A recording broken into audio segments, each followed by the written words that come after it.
આજના પ્રસંગને માન આપીને વધારે તમામ મહાનુભાવો આસ્થા ફાઉન્ડેશન તેમજ પરિવર્તન સ્કૂલ તરફથી ભાવભર્યું સ્વાગત છે.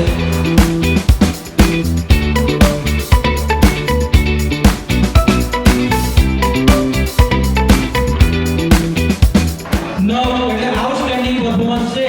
આસ્થા ફાઉન્ડેશન વિશે બહુ જ વિસ્તારમાં મને બધું જણાવ્યું. પર્સનલ ટીચર્સ, એક 5 બાળકોની ઉપર એક ટીચર. આઈ થિંક આ હું યુનાઇટેડ વે ઓફ બરોડા લગભગ આવી 10 સંસ્થાઓ સાથે જોડાયેલી છે, પણ જે રીતે ટીચર્સનો સ્ટાફ આસ્થા ફાઉન્ડેશન પાસે છે એવો ક્યાંય નથી. ये जो बच्चों ने किया अद्भुत किया. 5-10 બાળકોથી શરૂ કરેલી સંસ્થા આજે આખા વડોદરામાં નામના પામી છે.